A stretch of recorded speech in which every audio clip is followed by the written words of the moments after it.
Most of the global warming era, we lived in a world where fossil fuel was cheap and clean energy was expensive. That's why so much activism had to be about trying to put price on carbon, trying to divest from fossil fuels so that the cost of capital would rise, trying to slow the expansion of fossil fuel infrastructure so that, on and on.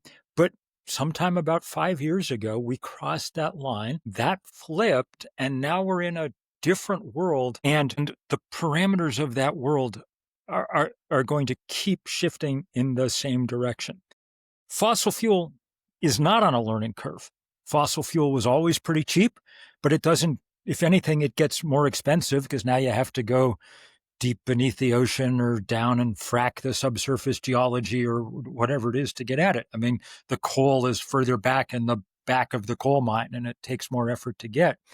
This stuff just gets easier all the time. The one real critique of the economics here, I think, is that it's almost so cheap that it's difficult to make a big profit on it. And so it's going to be more difficult to mobilize some of the investment if that's sort of how we're doing it. You've seen Brett Christopher's good book about this, The Price is Wrong. But the price is so cheap that I think places like China are quickly figuring out that the whole world looks different on the other side.